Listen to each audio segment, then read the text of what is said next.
کون کرتا ہے عشق دانستہ، اتفاقاً یہ واردات ہوئی۔ کال دیں اور اسے وفا نہ کریں، جانے من یہ بھی کوئی بات ہوئی۔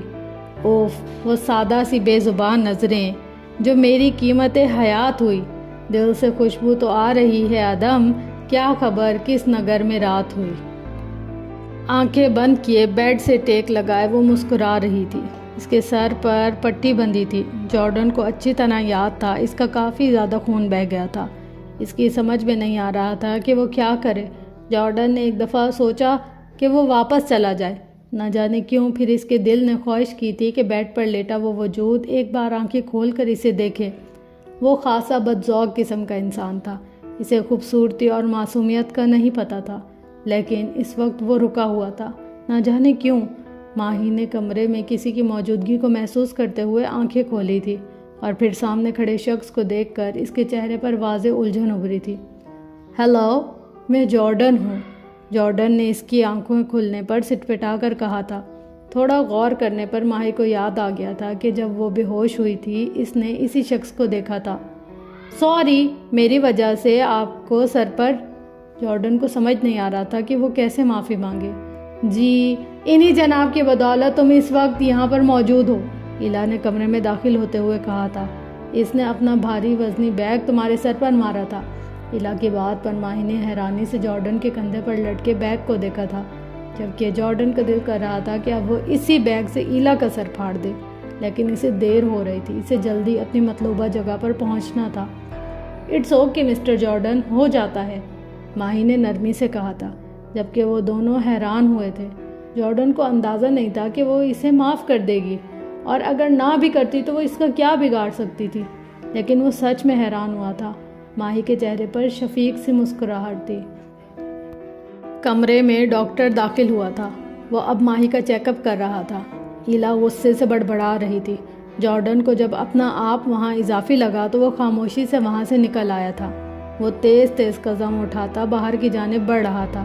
اسے اچھے سے یاد تھا کہ اس وقت اینتھنی اس کا انتظار کر رہا ہوگا۔ ماشاء اللہ، تمہاری بیٹیاں بہت پیاری ہیں آسی، حمدان نے اپنے سامنے میز پر چائے رکھتی ہانم کو دیکھ کر کہا تھا۔ اتنی زبردست کامیابی پر بہت بہت مبارک ہو بیٹا۔ انہوں نے ہانم کے سر پر ہاتھ رکھا تھا۔ ہانم کو ایک دم شفقت کا احساس ہوا تھا۔ میں ماہین سے مل کر آیا ہوں ابھی کچھ دن پہلے، بزنس ٹور تھا، معذرت کرتا ہوں اتنے دنوں سے خیریت پوچھنے نہیں آیا، وہ چائے کا کپ اٹھاتے ہوئے کہہ رہے تھے۔ ہانم کو حیرت ہوئی تھی کہ اتنا بڑا آدمی کیسے عام لوگوں کی طرح ان کے گھر میں موجود تھا، اور تو اور اوپر سے معذرت کر رہا تھا۔ گرے رنگ کی پینٹ اور سفید شرٹ اور گرے ہی کوٹ پہنے وہ شخص انتہائی شاندار شخصیت کا مالک لگ رہا تھا۔ عمر 50 کے قریب تھی، لیکن وہ 40-45 سے زیادہ کا نہیں لگتا تھا۔ کیسی ہے آپ کی بیٹی؟ چھوٹی ہوگی نا وہ تو، کیونکہ میری شادی کے بعد ہی آپ کی شادی ہوئی تھی نا۔ آسیہ بیگم اب 20-22 سال پہلے کی طرح اسے تم نہیں بلا پا رہی تھی۔ وہ اب کافی رعبدار شخصیت کا مالک بن گیا تھا۔ ان کی بات سن کر ایک پل کے لیے سیٹھ حمدان کے چہرے کا رنگ پھیکا پڑا تھا۔ ہاں وہ ٹھیک ہے، وہ ہنس دیے تھے، ٹوٹی پھوٹی سی ہنسی۔ وہ نہ کردہ جرم کی سزا آج تک بھگت رہے تھے۔ انکل، آپ کی بیٹی پیرس میں پڑھتی ہے؟ مہم نے اشتیاق سے پوچھا تھا۔ جی، حمدان صاحب نے جواب دیا تھا۔ پھر تو بہت پیاری ہوگی، مہم بڑبڑائی تھی۔ اسے ماہین حمدان کو دیکھنے کا تجسس ہو رہا تھا۔ وہ تو ابھی بہت چھوٹی ہوگی نا، آپ نے اکیلے اتنی دور بھیج دیا؟ بالآخر آسیہ بیگم نے وہ سوال پوچھ ہی لیا تھا جس سے حمدان صاحب بچنا چاہ رہے تھے۔ جی نہیں، ماشاء اللہ 23 سال کی ہونے والی ہے میری بیٹی، حمدان صاحب نے مری مری سی آواز میں جواب دیا تھا، جسے سن کر آسیہ بیگم کا منہ حیرت سے کھل گیا تھا۔ ٹائیگر باکسنگ کلب تماش بینوں سے بھرا پڑا تھا۔ جارڈن جارڈن، ہر طرف سے جارڈن کے نعرے لگ رہے تھے۔ سنو جارڈن، تم نے ہارنا ہے اس بار۔ اگر تم جونی سے ہار گئے تو ہم بہت سا پیسہ کما سکتے ہیں۔ اینتھنی اس کے پاس کھڑا اس کے کانوں میں جیسے منتر پھونک رہا تھا۔ سن رہے ہو نا تم؟ اینتھنی نے اسے متوجہ نہ پا کر دوبارہ کہا تھا۔ سن رہا ہوں، جارڈن کی آنکھیں سرخ انگارہ ہو رہی تھی۔ ریلیکس رہو، بس تم نے ہارنا ہے، وہ اسے حکم دیتا ایک سائڈ پر چلا گیا تھا، اور اب جارڈن ہٹے کٹے جونی کے سامنے کھڑا تھا۔ جیسے ہی سیٹی کی آواز گونجی، جونی اس کی طرف لپکا تھا اور اب بری طرح ایک دوسرے پر وار کر رہے تھے۔ جارڈن سرخ جبکہ جونی پیلے رنگ کی وردی میں ملبوس تھا۔ جارڈن کا ایک زوردار گھونسا جونی کے منہ پر پڑا تھا۔ جونی پیچھے کی جانب لڑکھڑایا تھا۔ ہر طرف سے جارڈن کی صدائیں گونج رہی تھیں۔ وہاں اس کے چاہنے والے شائقین کی بہت بڑی تعداد موجود تھی۔ اینتھنی نے جارڈن کو اشارہ کیا تھا اور جارڈن نے خود کو ڈھیلا چھوڑ دیا تھا۔ اب جونی اسے بری طرح پیٹ رہا تھا جبکہ جارڈن صرف مارنے کا تکلف کر رہا تھا۔ جارڈن پر پیسہ لگانے والے لوگ ایک دم بجھ سے گئے تھے۔ جونی نے ایک زوردار مکہ جارڈن کے منہ پر مارا تھا۔ جارڈن کے منہ سے خون کا فوارہ نکل آیا تھا۔ جیسے ہی جارڈن کی نظر اپنے خون پر پڑی، اس کی آنکھوں میں ریسٹورنٹ کے باہر نیچے گرتی ماہی کا سراپا گھوم گیا تھا جس کے سر سے خون بہہ رہا تھا۔ جارڈن کا دماغ ایک دم گھما تھا۔ وہ کسی خونخوار جانور کی طرح جونی کی طرف بڑھا تھا۔ جارڈن نو، جارڈن نو، نو جارڈن! اینتھنی جارڈن کے بدلے ہوئے تیور دیکھ کر آہستہ سے بڑبڑایا تھا کیونکہ وہ جانتا تھا اب جونی کی خیر نہیں تھی۔ وہ ہارنے کے ساتھ ساتھ اپنی ہڈیاں بھی توڑوانے والا تھا۔ اینتھنی سر پیٹ کر رہ گیا تھا۔ یہ موبائل کس کے لیے ہے؟ خانم بالکل نیا اور مہنگے والا اسمارٹ فون دیکھ کر حیران رہ گئی تھی جو پیک تھا، اور ہمدان کا ڈرائیور بہت سا سامان دے کر گیا تھا جس میں وہ موبائل بھی تھا۔ یہ تمہارا گفٹ ہے، تمہارے اچھے گریڈز کا، مہام نے بتایا تھا، جبکہ خانم تو حیرت زدہ سی اب اس پیک موبائل کو دیکھ رہی تھی جس کی اسے بہت ضرورت تھی، لیکن اسے سمجھ نہیں آ رہا تھا کہ وہ اسے رکھنا چاہیے تھا یا نہیں۔ آسی نے مجھے اپنے گھر آنے سے منع کر دیا ماہی بیٹا۔ اس نے کہا ہے کہ غریب لوگوں کے پاس عزت کے علاوہ کچھ نہیں ہوتا، اور میرا ان کے گھر آنا جانا اس کے محلے والوں کو نہیں پسند، وہ دل برداشتہ سے کہہ رہے تھے۔ وہ کون ہوتے ہیں ناپسند کرنے والے؟ وہ آپ کی کزن کا گھر ہے، جب چاہیں آپ آ جا سکتے ہیں۔ ماہی کو حقیقتاً غصہ آیا تھا۔ وہ اپنے باپ کے حالات و واقعات سے اچھے سے واقف تھی۔ وہ کہہ رہی تھی کہ ایک بیوہ جس کی 2 جوان بیٹیاں ہیں، اس کے گھر میرے یوں آنے جانے سے اس کی مشکلات میں اضافہ ہوگا۔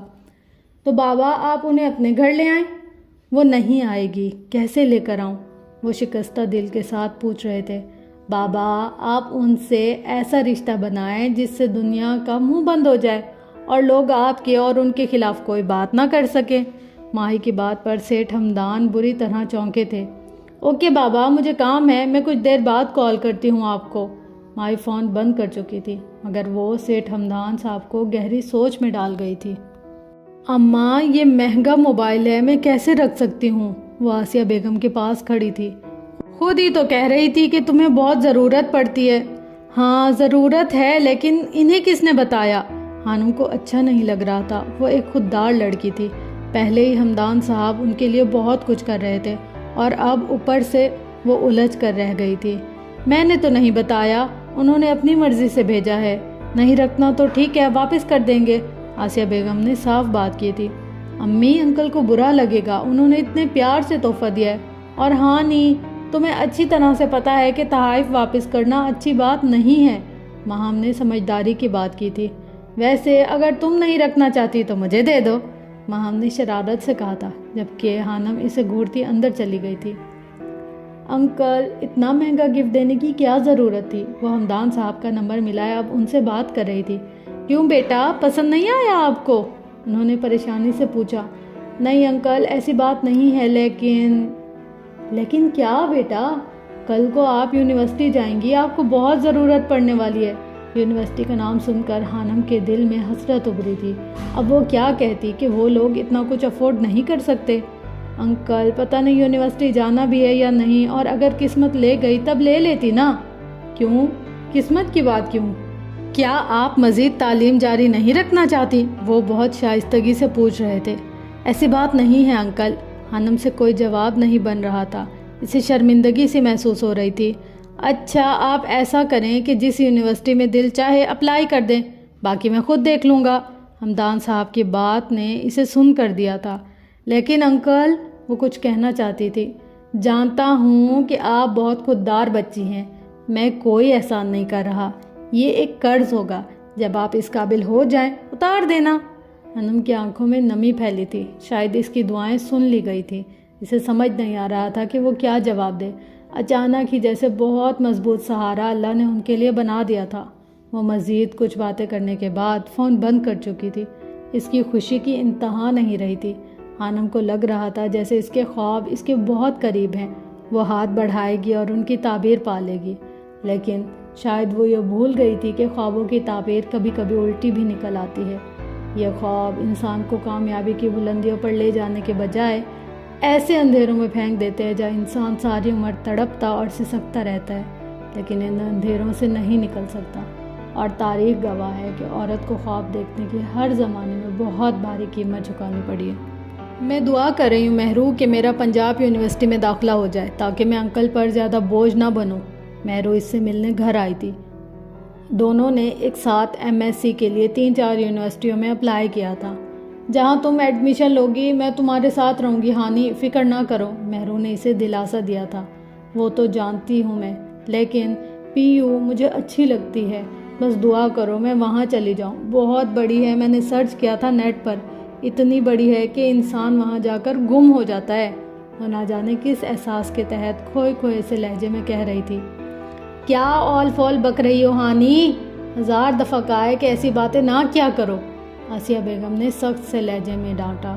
بس آنٹی یہ ایسے ہی کرتی ہے، میرا حوصلہ ہے جو اسے جھیلتی ہوں، مہرو نے شرارت سے کہا۔ بس بس اب مل جاؤ دونوں، ساری غلطی میری ہی ہے، وہ ناراض ہو گئی تھی، جبکہ مہرو اس کے منہ بنانے پر ہنس دی تھی۔ وہ پلے گراؤنڈ میں باسکٹ بال کی پریکٹس کر رہا تھا جب موبائل پر آنے والی کال نے اسے اپنی طرف متوجہ کیا۔ کون ہے یہ ربش، تنگ کیے جا رہا ہے، RJ نے بڑبڑاتے ہوئے غصے سے موبائل جیب سے نکالا اور اسکرین پر ابھرنے والا نام دیکھ کر زبان دانتوں تلے دبا لی۔ ہائے بڑے ڈیڈی، کیسے ہیں آپ؟ وہ ضیاء جبیل کو بڑے ڈیڈی کہہ کر پکارتا تھا۔ میں ٹھیک ہوں، تم سناؤ کیسے ہو؟ میں ایک دم فٹ ہوں، کیسے یاد کیا آپ نے؟ RJ حیران تھا۔ تمہارا BBA مکمل ہو گیا ہے نا؟ انہوں نے پوچھا۔ جی ہو گیا مکمل۔ تو تم لندن چلے جاؤ یا پھر امریکہ یا حشام کے پاس، میں چاہتا ہوں تم MBA کرو اور بزنس میں میرا ساتھ دو۔ تم حشام کو تو اچھے سے جانتے ہو اور اسے بزنس میں دلچسپی نہیں ہے، وہ تمہارے بابا کی طرح گدی پر بیٹھے گا، سیاست کرے گا اور لوگوں کی خدمت کرے گا۔ انہوں نے صاف صاف اپنی بات مکمل کی تھی۔ RJ کے چہرے پر ناگواری پھیلی تھی۔ بڑے ڈیڈی، آپ مجھے اچھے سے جانتے ہیں، میں وہی کام کرتا ہوں جو میرا دل چاہتا ہے اور میں اپنی یونیورسٹی کو چھوڑ کر اب بھی تو نہیں جانے والا۔ البتہ اگر کچھ ماہ میں میرا موڈ بدل گیا تو آپ کو بتا دوں گا، لیکن تمہیں اب… وہ کچھ کہنا چاہتے تھے۔ ڈیڈ میرا میچ ہے، میں بعد میں بات کرتا ہوں۔ وہ ان کی بات سنے بنا فون بند کر چکا تھا۔ کیا مصیبت ہے یار، کیوں پیچھے پڑ گئے ہیں میرے، جینے کیوں نہیں دیتے؟ RJ نے بڑبڑاتے ہوئے موبائل آف کیا تھا۔ دیکھو آسیہ، میں تم سے بہت ضروری بات کرنے آئی ہوں، میری بات کو دھیان سے سننا۔ زبیدہ آپا آج پھر ان کے گھر حاضر تھی۔ خانم کو کچھ غیر معمولی سا محسوس ہو رہا تھا۔ پھر آ گئی یہ لوگوں کی برائیاں کھٹنے کے لیے، مہام نے ناگواری سے کہا تھا۔ مجھے کچھ ٹھیک نہیں لگ رہا، خانم کا دل نہ جانے کیوں ڈر رہا تھا۔ جی جی آپا بولیں، آسیہ بیگم نے متوجہ ہوتے ہوئے کہا تھا۔ ارے شکر ادا کرو آسیہ، میں تمہاری بیٹی کے لیے، اپنی ہانی کے لیے رشتہ لائی ہوں۔ خانم تو ان کی بات سن کر دھک سے رہ گئی تھی۔ رشتہ؟ لیکن میں نے تو آپ سے نہیں کہا تھا، آسیہ بیگم حیران تھی۔ اسی لیے تو کہہ رہی ہوں کہ شکر ادا کرو، گھر بیٹھے ہی اللہ نے تمہاری سن لی۔ شاید اللہ کو یتیم بچیوں پر ترس آ گیا، اس لیے خود ہی راستہ آسان کر دیا۔ زبیدہ آپا کی بات سن کر خانم کے اندر چھن سے کچھ ٹوٹا تھا۔ یتیمی اور غربت ان کے لیے گالی بن کر رہ گئی تھی۔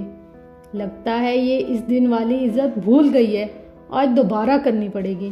مہام نے رسالہ ایک طرف رکھا اور بیڈ سے نیچے اترتے جوتے پہنتے ہوئے کہا۔ میں کچھ سمجھی نہیں آپا، کس کا رشتہ؟ طارق کو جانتی ہو نا، یہ جو دوسری گلی میں رہتا ہے، اس کا رشتہ لائی ہوں۔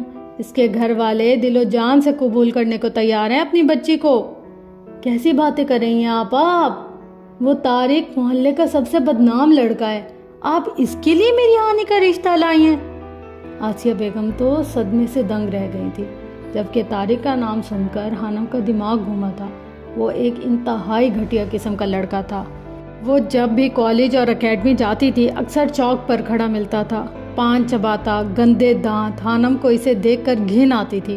وہ اسے دیکھ کر منہ چھپا لیتی تھی۔ ارے کیا ہو گیا؟ دیکھا بھالا لڑکا ہے، اور ویسے بھی کون لیتا ہے آج کل غریب اور یتیم کی بیٹی کا رشتہ؟ وہ تو بھلا ہو اس طارق کا جو اس نے خود رشتے کی بات کی ہے۔ کتنے پیسے دیے اس لفنگے نے آپ کو جو آپ یہاں اس کا رشتہ لینے آئی ہیں؟ شکل دیکھیے اس نے اپنی، میرا بس چلے نا تو جوتی مارو اس کے منہ پر۔ ماہم نے زبیدہ آپا کے سامنے آ کر ایک دم پھٹ پڑی۔ زبان سنبھال کر بات کرو لڑکی، اپنی اوقات دیکھی ہے تم لوگوں نے؟ گھر آئی رحمت کو ٹھکرا رہے ہو۔ زبیدہ آپا تو بھڑک اٹھی تھی۔ ہم لوگ اپنی اوقات اچھے سے جانتے ہیں، اوقات تو آپ دکھانے آئی ہیں اپنی۔ 4 پیسے لے کر دین ایمان بیچ کر ایک گھٹیا لڑکے کو نیک اور شریف بنا رہی ہے۔ ماہم کا تو غصہ ساتویں آسمان کو چھو رہا تھا۔ ایسا ہی کچھ حال حانم کا بھی تھا، لیکن وہ شوق تھی۔ ماہم تم چپ کرو اور اندر جاؤ۔ دیکھیں زبیدہ آپا، مجھے ابھی شادی نہیں کرنی اپنی بیٹیوں کی، اور نہ ہی مجھے یہ رشتہ قبول ہے، اور جب کرنا ہوگا میں آپ کو بتا دوں گی۔ آسیہ بیگم کی بات سن کر حانم کی روح تک سکون اتر گیا تھا۔ ارے شادی نہ صحیح منگنی تو کر لو، سہارا ہوگا ایک۔ ویسے بھی اکیلی لڑکیوں کا یوں باہر آنا جانا اچھا نہیں ہوتا۔ انہوں نے حانم کے کالج اور شام کو اکیڈمی جانے پر تانا مارا تھا۔ آپ اٹھیں اور نکلیں ابھی ہمارے گھر سے، ہمیں کوئی منگنی شنگنی نہیں کرنی۔ ماہم نے آگے بڑھ کر باہر کا دروازہ کھولا تھا۔ زبیدہ آپا کا منہ اس بے عزتی پر غصے سے سرخ ہو گیا تھا۔ اچھا نہیں کیا تم نے آسیہ، بہت برا کیا ہے، وہ آسیہ بیگم سے کہہ رہی تھی۔ اپنے گھر جا کر سوچیے گا اچھا کیا یا برا، بس ہمارے گھر سے جائیں۔ ماہم کے کہنے پر وہ سب کو، اور خاص طور پر حانم کو جو ابھی کمرے سے باہر نکلی تھی، گھورتی جا چکی تھی۔ پتہ نہیں کیسے کیسے لوگ منہ اٹھا کر آ جاتے ہیں۔ وہ دروازہ بند کر کے ماہم بڑبڑاتی واپس کمرے میں چلی گئی تھی، جبکہ حانم نے آسیہ بیگم کو گہری سوچ میں ڈوبا دیکھ کر ایک ٹھنڈی آہ بھری۔ یا اللہ پاک ہم پر اپنا رحم کر، وہ نم آنکھوں سے دعا کر رہی تھی۔ یار آرجے آج کل مجھے عجیب سی بے چینی ہو رہی ہے، مکی آرجے کے پاس بیٹھا کہہ رہا تھا۔ کسی نئی لڑکی پر دل آ گیا ہے کیا؟ آرجے نے سگریٹ سلگاتے ہوئے پوچھا تھا۔ نہیں یار، ایک پرانی ہے، بس دل کرتا ہے وہ مل جائے کہیں سے، اسے حاصل کرنے کی طلب بڑھ سی گئی ہے۔ اور آرجے نے مکی کی بات پر کہکا لگایا تھا۔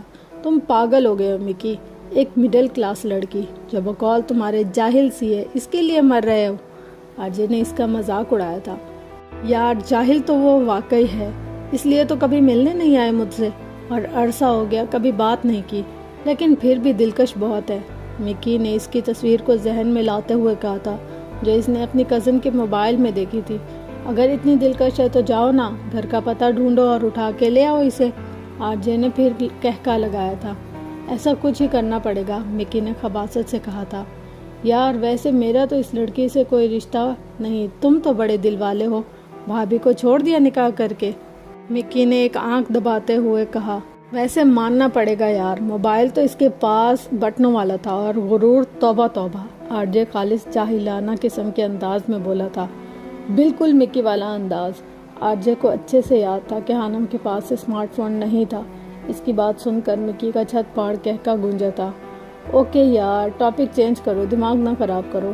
یہ کس کی جستجو رکھتی ہے الجھنوں میں مجھے، وہ کون ہے جو مل نہیں رہا مجھ کو۔ ایک پل کے اندر وہ واپس آرجے بن گیا تھا، جسے کسی چیز سے فرق نہیں پڑتا تھا اور نہ کسی چیز میں دلچسپی تھی، لیکن نہ جانے کیوں حانم کی ذکر پر اسے عجیب سی بے چینی ہوئی تھی، اور مکی کو کبھی کبھی حیرت ہوتی تھی کہ آرجے میں حانم کا مذاق کیسے اڑا لیتا تھا اس کے ساتھ مل کر، حالانکہ اس نے کبھی کسی لڑکی کے موضوع گفتگو نہیں بنایا تھا۔ آرجے نے سگریٹ کا ایک گہرا کش لے کر دھواں فضا میں اچھالا تھا، جبکہ مکی نے موبائل نکال کر دوبارہ سے وہ نمبر ملایا تھا جو اس نے کچھ عرصہ پہلے پیرس کے ریسٹورنٹ میں ملایا تھا، جو بن جا رہا تھا، لیکن خلاف معمول اس وقت اس نمبر پر بیل جا رہی تھی۔ زبیدہ آپا کی باتوں نے حانم کو پریشانی میں ڈال دیا تھا، نہ جانے کیوں اس کا دل ڈر رہا تھا۔ ابھی بھی وہ نماز پڑھ کر دعا مانگ کر اٹھی تھی جب موبائل پر ہونے والی بیپ نے اسے متوجہ کیا تھا۔ جب وہ نماز پڑھ رہی تھی تب بھی فون آیا تھا، لیکن اس نے غور نہیں کیا۔ ابھی تک ناراض ہو جان نمبر اور میسج دے کر حانم کا چہرہ سرخ ہوا تھا۔ ابھی کل ہی اس نے اپنے موبائل میں اپنی پرانی سم ڈالی تھی، اسے کچھ نمبروں کی ضرورت تھی جو اس نے نئی سم میں کاپی کیے تھے، اور آج پھر میسج آ گیا تھا۔ انم کا دل مزید برا ہوا تھا۔ اسے سمجھ نہیں آ رہا تھا کہ وہ ایسا کیا کرے جس سے وہ شخص اس کی جان چھوڑ دے۔ خدا سے ڈر اے ابن آدم، خدا سے ڈر۔ کانپتے ہاتھوں اور نم آنکھوں سے حنم نے میسج ٹائپ کر کے سینڈ کر دیا تھا، اور پھر موبائل بند کرنے کے بعد وہ ایک بار پھر سے رو دی تھی، لیکن وہ یہ نہیں جانتی تھی کہ اس کی یہ الفاظ دوسری جانب موجود شخص کو اندر تک جھنجھوڑ گئے تھے۔ حمدان صاحب کا فون آیا تھا۔ نہ جانے اس بار آسیہ بیگم خود پر ضبط نہیں رکھ پائی تھی، اور انہوں نے روتے ہوئے طارق کے متعلق سب کچھ حمدان کو بتا دیا تھا۔ وہ اکیلی عورت تھی، تھک گئی تھی حالات کا مقابلہ کرتے کرتے۔ طارق نے دھمکی دی تھی کہ شادی تو وہ حنم سے ہی کرے گا، ورنہ اچھا نہیں ہوگا۔ آسیہ بیگم کو روتا دیکھ کر حمدان کا پارا ہائی ہوا تھا۔ ان کا دل کر رہا تھا کہ وہ ابھی اس لڑکے کو شوٹ کر دیں۔ آسیہ روئے نہیں اور میری بات غور سے سنیں۔ جب تک میں ہوں نہ کوئی تم لوگوں کو کچھ نہیں کہہ سکتا۔ آپ کب تک ساتھ دیں گے ہمارا؟ اس بات کا بھی تو لوگ غلط مطلب نکال رہے ہیں، آسیہ بیگم نے دکھی لہجے میں بتایا۔ میں ہمیشہ ساتھ دوں گا، بس تم ایسا کرو کہ مجھے ساتھ دینے کا حق دے دو، مجھ سے نکاح کر لو آسی، نکاح کر لو۔ جس بات کو کرنے کے لیے وہ اتنے دنوں سے الفاظ ڈھونڈ رہے تھے اور بات کرنے کی ہمت نہیں تھی، وہ آج ایک پل میں ہی کہہ گئے تھے۔ آسیہ بیگم کو لگا تھا کہ انہوں نے کچھ غلط سنا۔ وہ حیرت سے منہ کھولے موبائل کو دیکھ رہی تھی جس سے حمدان کی آواز ابھری تھی۔ آپ کا دماغ خراب ہو گیا حمدان، شرم نہیں آتی ایسی بات کرتے ہوئے؟ آسیہ بیگم بھڑک اٹھی تھی، ان کا بھڑکنا بھی بجا تھا۔ اپنے آفس میں بیٹھے حمدان نے پریشانی سے چہرے پر ہاتھ پھیرا تھا۔ میری بات سنو آسیہ، یہ وقت بحث کرنے کا نہیں ہے، حمدان نے اسے سمجھانا چاہا۔ مجھے آپ کی کوئی بات نہیں سننی، آپ نے یہ سوچا بھی کیسے؟ آسیہ بیگم روحان سی ہو گئی تھی۔ وہ جانتی تھی ہمارا معاشرہ کس قدر منافق ہے۔ قضاء متع سے واپسی کا منظر ہے کہ حضرت اسماء بن امیس رضی اللہ تعالیٰ عنہ مجاہدین کی واپسی کی خبر سن رہی ہیں۔ اپنے پیارے شوہر حضرت جعفر طیار رضی اللہ تعالیٰ عنہ کی راہ میں آنکھیں بچھائے بیٹھی ہیں۔ اپنے بچوں کو بھی تیار کر لیا ہے۔ دور سے آہٹ کی آواز سنائی دیتی ہے، لیکن جب دیکھتی ہیں کہ یہ حضرت جعفر طیار رضی اللہ تعالیٰ عنہ نہیں بلکہ نبی پاک محمد مصطفیٰ صلی اللہ علیہ وسلم کی ذات مبارک ہے، حضرت اسماء رضی اللہ تعالیٰ عنہ اندازے ہی سے سمجھ جاتی ہیں کہ ان کی زندگی کے ہم سفر، ہجرت کے ساتھی اور پیارے شوہر حضرت جعفر طیار رضی اللہ تعالیٰ عنہ ان سے بچھڑ چکے ہیں۔ یہی معاملہ ہمارے معاشرے میں ہوتا تو حضرت اسماء رضی اللہ تعالیٰ عنہ کو پوری زندگی بچوں کے لیے تنہا حالات کا مقابلہ کرنے کے لیے چھوڑ دیا جاتا، لیکن وہ نبی کریم محمد مصطفیٰ صلی اللہ علیہ وسلم اور ان کے تربیت یافتہ صحابہ اکرام کا وسیع القلبی والا دور تھا۔ ایک مسلمان بیوہ کو کیسے ان حالات و جذبات کے ساتھ دھکے کھانے کے لیے اکیلا چھوڑ دیا جاتا؟ یار غار غیر الانبیاء میں سے سب سے افضل شخص یعنی حضرت ابوبکر صدیق رضی اللہ تعالیٰ عنہ نے انہیں اپنی زوجیت میں لے لیا، اور بچوں کو باپ کی جیسی گھنی شفقت اور محبت میسر آ گئی۔ اللہ نے انہیں ایک بیٹا بھی عطا فرمایا۔ پھر کچھ عرصے بعد حضرت ابوبکر صدیق رضی اللہ تعالیٰ عنہ کا وصال ہو گیا۔ حضرت اسماء بن امیس رضی اللہ تعالیٰ عنہ نے انہیں غسل دلوایا۔ 2 دفعہ بیوہ ہونا ہمارے تنگ نظر معاشرے کے لیے تو انہونی بات ہے کہ وہ غیرت مند جلان ان باتوں سے ناواقف تھے۔ مسلمان عورت کو فوراً معاشرتی دھارے کی زندگی میں ہم آہنگ کر لیا جاتا تھا تاکہ اسے تن تنہا نفسیاتی اور جذباتی جنگ نہ لڑنی پڑے۔ اس دفعہ آگے بڑھنے والے غیرت کے پیکر کوئی اور نہیں بلکہ شیر خدا ابو تراب فاتح الخیبر حضرت علی رضی اللہ تعالیٰ عنہ تھے۔ آپ حضرت جعفر رضی اللہ تعالیٰ عنہ کے چھوٹے بھائی بھی تھے، لیکن آپ نے صرف بھتیجوں کی کفالت ہی نہیں بلکہ فرزند ابوبکر کو بھی اسی محبت سے پالا جیسے اپنے بھتیجوں کو پالا۔ یہ کیسا معاشرہ تھا جو ایسی عورت کے حقوق کا بھی محافظ تھا؟ یہ سن کے رشک آتا تھا۔ ہم صحابہ اکرام کے دور میں پیدا ہونے کی خواہش بھی کرتے ہیں، ان جیسا بننا بھی چاہتے ہیں، لیکن جب نفس پر زد آئے تو خاموشی کی چادر اوڑھ لیتے ہیں۔ بیوہ اور اس کے بچوں کو تحفظ دینا ایسا معاشرے میں رچا بسا کام تھا کہ اس کے لیے کوئی تقریر کرنے، کوئی مہم چلانے، کوئی حکمت عملی بنانے کی ضرورت نہیں تھی۔ اور ہمارا معاشرہ، ہمارے رویے ایک اور پاکیزہ صحابیہ حضرت عاتکہ رضی اللہ تعالیٰ عنہ کی مثال سامنے ہے۔ پہلا نکاح عبداللہ بن ابوبکر رضی اللہ تعالیٰ عنہ سے ہوا۔ آپ رضی اللہ تعالیٰ عنہ بہت خوبصورت تھیں اور اس جوڑے کی محبت عرب میں ایک مثال بن گئی۔ حضرت عبداللہ بن ابو بکر رضی اللہ تعالیٰ عنہ نے ایک دن محبت میں آ کر ان سے عہد کر لیا کہ اگر میں آپ کی زندگی میں وفات پا گیا تو آپ دوسرا نکاح نہیں کریں گی۔ پھر حضرت عبداللہ رضی اللہ تعالیٰ عنہ کچھ عرصے بعد شہید ہو گئے، لیکن اس معاشرے میں بیوہ خاتون کو تنہا چھوڑنے کی مثال محیر العقل تھی، اس لیے بڑوں کے سمجھانے پر آپ نکاح ثانی کے لیے راضی ہو گئیں۔ حضرت عمر رضی اللہ تعالیٰ عنہ جو آپ کے چچا زاد بھائی بھی تھے، انہوں نے حضرت عاتقہ رضی اللہ تعالیٰ عنہ کو اپنے نکاح میں لے لیا۔ کچھ عرصے بعد حضرت عمر بھی شہید ہو گئے۔ عدت پوری کرنے کے بعد عشرہ مبشرہ صحابی حضرت زبیر بن العوام رضی اللہ تعالیٰ عنہ نے نکاح کا پیغام بھیجا اور اب حضرت عاتقہ رضی اللہ تعالیٰ عنہ ان کے نکاح میں آ گئی۔ کچھ عرصہ بعد حضرت زبیر بن العوام رضی اللہ تعالیٰ عنہ نے بھی جام شہادت نوش کیا۔ آپ رضی اللہ تعالیٰ عنہ کے بارے میں مشہور ہو گیا تھا کہ جسے شہادت کی تمنا ہو وہ آپ رضی اللہ تعالیٰ عنہ سے نکاح کر لے۔ اسی مناسبت سے آپ رضی اللہ تعالیٰ عنہ کو شہداء کی زوجہ کہا جاتا تھا۔ اس عظیم مثال کا معاشرے سے مقابلہ کریں۔ اللہ اللہ، کیسے کھلے دل والا معاشرہ تھا، اور ہمارا معاشرہ کیسا تنگ نظر اور گھٹن کا شکار معاشرہ ہے۔ ایسا معاشرہ جہاں بیوہ کو تنہا حالات کا مقابلہ کرنے کے لیے چھوڑ دیا جاتا ہے۔ جن مشکلات و مصائب کے پہاڑ مردوں کی نظر اور دوسری عورتوں کے ساتھ یہ خواتین گزارا کرتی ہیں، معاشرہ ان سے جینے کا حق سلب کر لیتا ہے، اور یہ وہ تمام واقعات سوچ کر افسردہ سی خاموشی اختیار کر گئی تھی، جسے ہمدان نے اچھی طرح بھانپ کر بات بدلی اور مخاطب ہوئے۔ اچھا یہ سب چھوڑو، میری ہانی بیٹی سے بات کراؤ، مجھے ایک ضروری بات کرنی ہے۔ ہمدان نے بات بدلتے ہوئے کہا۔ وہ چاہتے تھے کہ آسیہ اس بات کا فیصلہ سوچ سمجھ کر کریں، کسی کے دباؤ میں آ کر نہیں۔ جی انکل، السلام علیکم، کیسے ہیں آپ؟ آسیہ بیگم نے فون حانم کو پکڑا دیا تھا۔ وعلیکم السلام بیٹا، آپ نے لسٹ چیک کی؟ فرسٹ لسٹ میں آپ کا نام آ چکا ہے۔ اب یہ بتائیں کہ واقعی آپ پنجاب یونیورسٹی میں ایڈمیشن لینا چاہتی ہیں؟ وہ سنجیدگی سے پوچھ رہے تھے، جبکہ حانم تو دنگ رہ گئی تھی۔ اسے یقین نہیں آ رہا تھا کہ وہ واقعی میرٹ پر پورا اتری ہے۔ کتنے ہی پل وہ خوشی سے کچھ بول نہیں پائی تھی۔ بولیں ہانی بیٹا، وہ پوچھ رہے تھے۔ جی انکل، مجھے اسی یونیورسٹی میں پڑھنا ہے۔ اب مجھے کیا کرنا ہوگا؟ وہ خوشی اور حیرت کے ملے جلے تاثرات سے پوچھ رہی تھی۔ کچھ نہیں، بس کل آپ نے تیار رہنا ہے، 12 بجے کے قریب میں لینے آؤں گا، پھر آپ کے ایڈمیشن کے لیے چلیں گے۔ وہ اپنی بات مکمل کر کے فون بند کر چکے تھے، جبکہ حانم کا دل خوشی سے اڑ رہا تھا۔ وہ ایک پل میں جیسے سارے دکھ بھول گئی تھی۔ تم سے میں نے کتنی بار کہا نا، ہارنا ہے جارڈن، تمہیں بات سمجھ کیوں نہیں آتی؟ اینتھنی سر پر ہاتھ رکھے افسوس سے سامنے بیٹھے جارڈن سے کہہ رہا تھا۔ ہر وقت سر پر خون کیوں سوار رہتا ہے تمہارے؟ اچھے بھلے ٹھیک جا رہے تھے، اچانک تمہیں کیا ہوا تھا؟ مجھے نہیں پتا اینتھنی، مجھے سمجھ نہیں آ رہا کہ مجھے کیا ہوا تھا۔ اچانک وہ ہاسپٹل والی لڑکی، وہ کہتا کہتا اچانک چپ ہو گیا تھا۔ لڑکی؟ کون سی لڑکی؟ دیکھو جارڈن، اگر کسی لڑکی کا چکر ہے تو ابھی ختم کر دو، یہ لڑکیاں مردوں کو کمزور بنا دیتی ہیں۔ اینتھنی نے اسے سمجھایا۔ کوئی چکر نہیں ہے، مجھے خود سمجھ نہیں آ رہا کچھ، وہ چیخا تھا۔ اس سے پہلے اینتھنی کچھ کہتا، جارڈن کی موبائل پر آنے والی کال نے اسے متوجہ کیا تھا۔ ہیلو مسٹر جارڈن، کہاں ہیں آپ؟ آپ کی مدر کی حالت بہت نازک ہے، ان کا آپریشن کرنا پڑے گا۔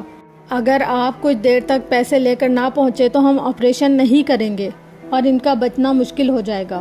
ڈاکٹر کی بات سن کر جارڈن کے چہرے کی ہوائیاں اڑ گئی تھیں۔ آپ آپریشن کی تیاری کریں ڈاکٹر، میں بس پہنچ رہا ہوں۔ وہ ایک جھٹکے سے کھڑا ہوا۔ مجھے پیسے چاہیے اینتھنی، مام کا آپریشن ہے اور لازمی ہے۔ پیسوں کا ذکر سن کر اینتھنی نے منہ بنایا۔ جو کام تم نے کیا ہے نا، اس کے بعد ایک پیسہ نہیں بنتا تمہارا۔ مجھے پیسے چاہیے اینتھنی، کہا نا دوبارہ ایسا نہیں ہوگا، تم جیسے کہو گے ویسا ہی کروں گا۔ وہ اتنی زور سے چیخا تھا کہ اینتھنی ڈر کر پیچھے ہوا تھا۔ وہ جارڈن کے غصے سے اچھی طرح سے واقف تھا۔ کتنے پیسے؟ اینتھنی نے ڈرتے ہوئے پوچھا تھا۔ جتنے بھی ہیں سب دے دو، وہ پریشان سا کہہ رہا تھا۔ کچھ دیر بعد اینتھنی نے پیسوں کا بیگ اس کے سامنے رکھا تھا۔ شام کو فائٹ ہے جو تمہیں ہر حال میں جیتنی ہے، سمجھ گئے نا تم؟ اینتھنی نے کہا تھا۔ ہاں سمجھ گیا، جارڈن اس بات میں سر ہلاتا پیسے لے کر باہر نکل گیا تھا۔ آسیہ بیگم کو رات کو نیند نہیں آئی تھی۔ ہمدان اور طارق کی باتوں نے ان کو سکون ختم کر دیا تھا۔ وہ ساری رات جاگتی رہی تھی، کبھی حانم کو دیکھتی تو کبھی طارق کا خیال اسے جھنجھوڑ دیتا۔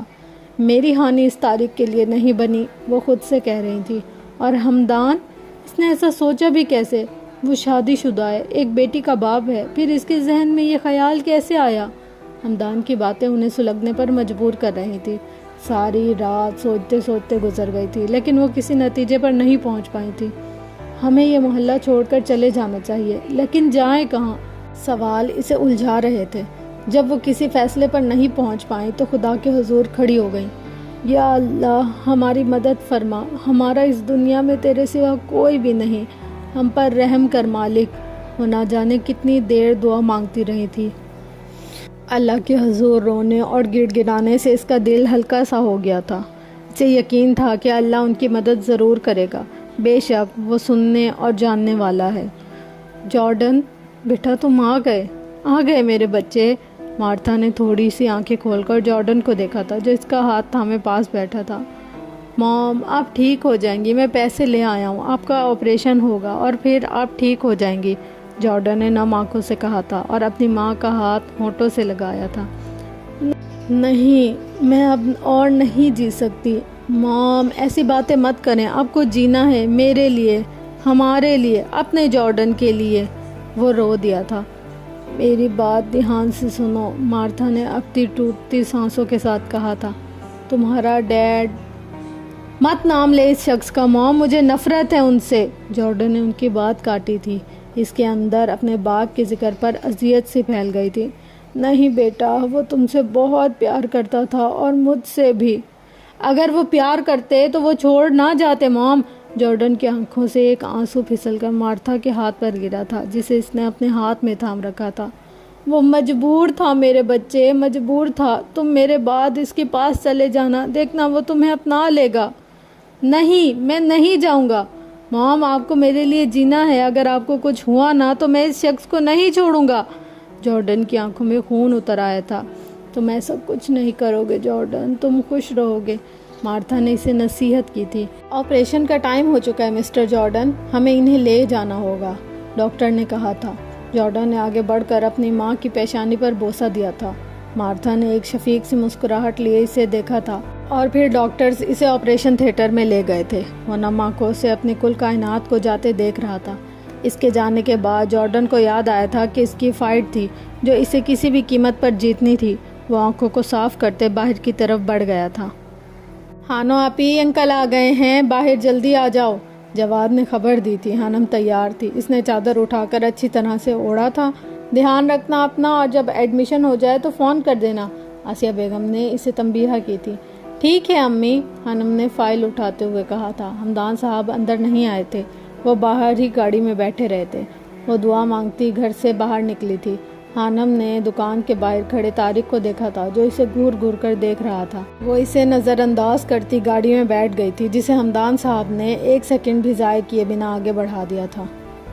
بی جان، اس گدھے کو فون کر کے سمجھا دیں کہ وہ اب سنجیدہ ہو جائے اپنے مستقبل کو لے کر، سید جبیل بی جان سے کہہ رہا تھا، اور تعریف آر جے کی ہو رہی تھی۔ جبیل صاحب آر جے کو ہمیشہ گدھا ہی کہتے تھے، اس کی حرکتیں ہی ایسی تھیں۔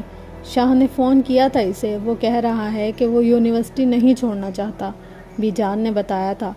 کچھ دن پہلے ضیاء جبیل نے اسے فون کیا تھا جو بات سننے کو راضی نہیں تھا۔ اللہ اس گدھے کو عقل دے، وہ پریشان ہوئے تھے۔ بھائی جان، آپ پریشان نہ ہو، ابھی بچہ ہے، سمجھ جائے گا، بی جان نے تسلی دی تھی۔ بچہ نہیں ہے، وہ باپ ہے سب کا، لیکن عقل تو اس میں گدھے جتنی بھی نہیں ہے۔ وہ بڑبڑاتے باہر نکل گئے تھے، جبکہ بی جان سوچ رہی تھی کہ ایسا کیا کیا جائے جس سے آر جے کو عقل آ جائے۔ آپ خوش ہیں نا ہانی بیٹا؟ ہمدان صاحب نے خاموش بیٹی ہانم سے پوچھا تھا۔ جی انکل، بہت، میں نے کبھی نہیں سوچا تھا کہ میں اس یونیورسٹی میں پڑھ پاؤں گی۔ اس کا ایڈمیشن ہو چکا تھا، وہ اب واپس گھر جا رہے تھے۔ ہانم کے ڈپارٹمنٹ والے سیٹھ ہمدان صاحب کو اچھے سے جانتے تھے، انہیں زیادہ دیر نہیں لگی تھی، جلد ہی اس کا ایڈمیشن ہو گیا تھا۔ کوئی بات نہیں، اب دل لگا کر پڑھنا اور کچھ بن کر دکھانا، وہ اس کا حوصلہ بڑھا رہے تھے۔ اب میرا گھر دیکھنا چاہو گی یا آپ کو آپ کے گھر چھوڑ دوں؟ انکل پھر کبھی دیکھ لوں گی، آپ مجھے میرے گھر چھوڑ دیں، میں انتظار کر رہی ہوں گی، ہانم نے جواب دیا تھا۔ آپ کی وائف کیسی ہے انکل؟ اچانک ہانم نے سوال کیا تھا۔ وہ نہیں ہے۔ ان کی بات سن کر ہانم چونکی تھی۔ جب ماہین پیدا ہوئی تھی وہ تب ہی مجھے چھوڑ گئی تھی، وہ افسردہ سے کہہ رہے تھے۔ ہانم کو افسوس ہو رہا تھا۔ میں آسی سے شادی کرنا چاہتا ہوں۔ ان کی بات پر حانم نے جھٹکے سے رخ موڑا تھا، انہیں دیکھا تھا۔ کیا آپ مذاق کر رہے ہیں؟ حانم کو حیرت ہوئی۔ ہرگز نہیں، وہ سنجیدہ تھے۔ میں چاہتا ہوں کہ اس کی ساری محرومیوں کا ازالہ کروں۔ ساری زندگی اس نے پریشانیوں میں گزاری ہے۔ اگر آپ لوگ میرے ساتھ ہوں گے تو محلے کا تو کیا دنیا کا کوئی انسان آپ لوگوں کو تنگ نہیں کر پائے گا۔ حانم کو ان کی بات سمجھ آ رہی تھی، لیکن انکل امی، اس نے انکار کر دیا۔ وہ نہیں کرنا چاہتی، اس زمانے کا ڈر ہے، وہ سنجیدگی سے کہہ رہے تھے۔ حانم اچھی طرح جانتی تھی کہ اس کی ماں نے ساری زندگی دکھوں میں گزاری تھی۔ وہ خود دل سے چاہتی تھی کہ اس کی ماں اب خوش رہے، اپنی زندگی کو جیے۔ اگر آسی مان گئی، آپ لوگوں کو کوئی اعتراض تو نہیں ہوگا؟ اب وہ حانم سے پوچھ رہے تھے۔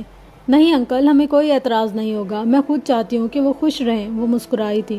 میں بھی یہی چاہتا ہوں۔ گاڑی میں ایک گہری خاموشی چھا گئی تھی۔ میں نے بچپن سے آسی کو چاہا ہے۔ میں باہر پڑھنے گیا تھا تاکہ اسے اچھا مستقبل دے سکوں، لیکن شاید وہ میری قسمت میں نہیں تھی۔ وہ غور سے ان کی بات سن رہی تھی۔ جب آسی کی شادی ہوئی، اس سے پہلے ہی میری شادی ہو گئی تھی۔ میں آیا ضرور تھا، لیکن بہت پریشان تھا۔ اپنی چاہت کو کسی اور کا ہوتے دیکھنا بہت تکلیف دہ تھا، لیکن میں اسے دھوکہ نہیں دے سکتا تھا۔ وہ کسی اور کی ہو گئی تھی اور میں چپ چاپ دیکھتا رہا، پھر واپس چلا گیا۔ انکل، آپ کی وائف کون تھی؟ مطلب کیسے شادی ہوئی؟ وہ ایک پاکستانی لڑکی تھی، یہاں کی ایک کمپنی میں کام کرتی تھی۔ کمپنی والوں نے اسے امریکہ بھیج دیا تھا اور اسے وہاں جا کر پتہ چلا تھا کہ اس کے ساتھ دھوکہ ہوا ہے۔ وہ رات وہ ہوٹل سے بھاگ گئی تھی، وہ اور اتفاقاً میری گاڑی سے ٹکرا گئی۔ انسانیت کے ناطے مجھے اسے تحفظ دینا پڑا۔ میں نے اس سے شادی کر لی اور یوں آسی مجھ سے بچھڑ گئی۔ حانم کو ان کی کہانی سن کر حقیقتاً دکھ ہوا تھا۔ اتنا تو کبھی ابو نے بھی امی کو نہیں چاہا تھا جتنا ہمدان انکل چاہتے ہیں۔ اللہ ان کی خواہش پوری کرے، آمین۔ حانم نے صدقے دل سے دعا کی تھی۔ کچھ دیر بعد ہمدان انکل اسے گھر کے سامنے اتارتے، وہ اندر نہیں آئے تھے۔ کوئی بھی مسئلہ ہو مجھے فون کر دینا، میں خود دیکھ لوں گا۔ حانم ان کا اشارہ سمجھ چکی تھی۔ اور میں آپ کے لیے دعا کروں گی انکل کہ اللہ آپ کے اور امی کے لیے بہتر کرے۔ وہ مسکرا کر آمین کہتے واپس جا چکے تھے اور حانم گہرا سانس لے کر گھر کے اندر داخل ہوئی تھی۔